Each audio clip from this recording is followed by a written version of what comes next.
You want some common sense? Here it is.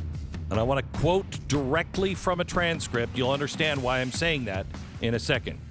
Quote, "The thing I want to talk about that's happened recently, and I never, from my years of teaching and administration, I do not get into religion. I do not get into politics with my students. It's not that I don't or I'm not involved in them. I'm deeply involved in them. But that is my belief. My belief is that those things should reflect your values, and your values you should get from your parents. So I always want to have the students go to their parents when they have a question about their values and how that value should be reflected in their faith or in their politics. And you want to align those decisions about religion and politics with those values and with truth. I'm also not a conspiracy theorist. I have no belief in some great overarching Illuminati group that's taking over anything. But some stuff has happened last weekend. Now, this was in January 11th, that I have some problems with that I think affect you. And I want you to help. I want to help you think about them. I'm not going to tell you what to think. I just want to help you think. And no, it's not about the Capitol riots. That was ignorance at the highest levels. I don't know too many people who are going to be okay with what happened. I don't care whose side you agree with. We do not practice sedition. We do not attack our legislature. But no, what's going on with Twitter and Facebook and Google and Apple, their decision as private companies to filter and to decide what you can hear and know about. And this is not about Trump. I'm not getting into that. This is about speech. Because there have been times in American history where a small group of people decided what you can and cannot hear. Think about McCarthyism. If you don't know about that, Google it or talk to your social studies teacher. But think about totalitarian governments. Think of North Korea. Think of China. What makes those types of systems possible is the restriction and the elimination of the free exchange of ideas. And America, in democracies, we talk about the marketplace of ideas. Well, what happens when the marketplace of ideas becomes a forced monopoly? What happens when you don't have a dissenting opinions? When you don't have an exchange on competing ideas? How do you know if your idea can stand on their own if there is no marketplace of competing ideas? And I'm not saying that because I'm in favor of Parler, or if I'm in favor of Donald Trump, or in favor of anyone else who's being banned, or their app is being told you can't be in the marketplace of ideas because you don't follow our prescribed values or ideas. I have a huge issue with that. And to me, this became a problem back in the 1990s, the early 90s, and that event in history known as Waco. And I know most of you weren't even alive, but your teachers and your parents know about this. I was not a part of the Branch Davidians. I don't have anything for or against Branch Davidians or David Koresh. But what happened, but because of what happened there, it was a religious group in Waco, Texas, that some folks thought was a little odd, and the government decided that they needed to go in and check them out. And, of course, they were doing some things that most people would have thought a little outside the norm, or maybe way outside the norm. But that's not the point. The point was that a group of people decided that somebody who disagreed, who thought differently or looked differently from them, needed to be filtered, needed to be reined in, needed to be controlled by someone else. Well, that was a religious group, and I belong to a religious group. What happens if one day a different group of people thinks that my religion is different or funny or should be brought under control or should be filtered? Take that into speech. Maybe right now I'm in the norm. Maybe right now my speech is not too outlandish or too crazy. You might disagree, but I'm not espousing violence, racism, sexism, or anything else that as a culture we deem inappropriate. But what if a different group comes into power that no longer likes what I have to say or how I think? Or if they begin to think that I'm extreme? At some point, any time we allow any group of people to tell another group of people, you can't think this, you can't say this, you can't write this, and you can't go to places where it's talked about, that is one step away from now what is happening to you. Because right now, it may be the ideas that you value are shared by people who are in power and filtering those people who are not in power. But just in one election, one moment away, and it can be flipped. I'm only getting into this because you as a young person, this is your future. You have a future ahead of you, and you will be developing your own ideas and your own values the way that you want to express yourself. I'm not on Twitter. I'm not on Facebook. I'm not on any social media. My children are not on any social media. I'm 100% against Twitter and Facebook and Instagram, not only because in and of themselves are bad platforms, but what is happening on them. I'm not in favor of that. Okay, this goes on, but it's the same tone the whole time. This principal is a principal that, man, I would love to support the school that he is the principal of, or she. It actually turns out to be a he. It is, do I even have the name of the, no. It's Barton Thorne.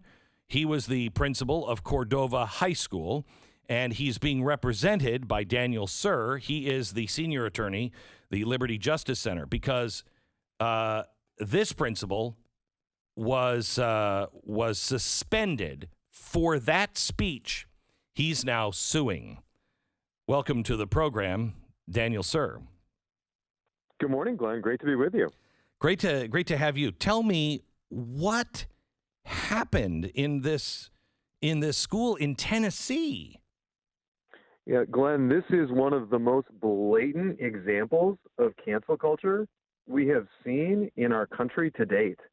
And, you just read the transcript of what Principal Thorne said. The irony here is that he was warning his students about the dangers of cancel culture and the importance of free speech. And he's the one who ends up getting canceled as his school administrators react to that speech by putting him on leave, suspending him from his job, kicking him out of his school building for 7 weeks. And he doesn't actually get back to doing the job he loves with students until he has to sue them. And it's just wrong. Okay, so why did they kick him out? So the school district kicked him out for talking about basic civics, right? The administrators at the district heard that message that you just read, and they called it unfortunate. They said it didn't represent the values of their public school system. What? And they kicked him out of the school building. What does it? Listen to the rest of this. McCarthyism and all what happened. How many people lost their jobs, their lives even, because of association or because of thoughts that they may have had or just wonderings? Can we not wonder anymore about things? I want you to think about it and talk to your parents about it. If you trust your teacher, talk to your teacher about it. Be aware, be in the loop as far as what's going on. And not whether or not you agree or disagree with the people being filtered, but this can happen to you one day. Can it? And think about it. And just remember, the power is in our choices. We choose our actions, but not our consequences. Make wise choices and have a great week. What part of the principles do they not agree with? It's crazy, Glenn, right? This is what public education has come to, where if you talk about liberal orthodoxy in your classroom, if you champion the Black Lives Matter or other parts of the liberal agenda, you're just fine. But if you say something as non-controversial as free speech is important, think for yourselves, have respectful conversations with people you disagree with, watch out, because they're coming for your job. Like, that's what happened here. Daniel, how confident are you that this case can be won and a profound message can be sent? So this is about the Constitution, Glenn, right? This is a fight fundamentally for free speech in a free society.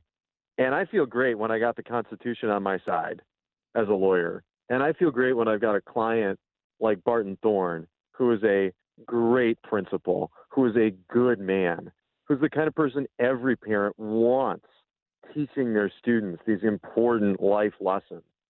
So I feel great about our case, and I hope the school district does the right thing here, which is not just giving Barton his job back, but acknowledging that what he said was right. this is a teachable moment. The school district needs to tell its students that if they talk about free speech in a paper, they're not going to get an F. It needs to tell the other teachers in this district and across the country, it's okay to talk about the Constitution, to teach basic civics, and not have to watch your back that the speech police are coming for you. So hopefully the district does the right thing here and acknowledges what it did was wrong and illegal. We're talking to Daniel Sir, the senior attorney at the Liberty Justice Center. Daniel, I think it is important, really important, not only that he's reinstated, but I agree with you that they admit that they were wrong and that this, what he said was right. Not just that they were wrong, what he said was right. You should be able to think for yourselves and discuss these things in a reasonable manner. But I would like to see, is there any way to see something more than this? Is there anything that can be done that sends a message? Because this is happening everywhere, and it's why people are not standing up. And that's honestly, Glenn, why programs like yours are so important. We have to shine a light on this. The only way we will fight back and win on cancel culture is if people have courage, if they have the courage of their convictions, if they stand up, and if others stand with them. And if we shine a light on these outrageous examples, like what's happening to Principal Thorne, and the message gets out, thanks to platforms like the one you have, that this is not acceptable in America. We still believe in free speech in America, and cancel culture isn't going to win, because at the end of the day, the First Amendment, the U.S. Constitution, that's what we as Americans value. That's what we treasure, and that's what we're going to stand for.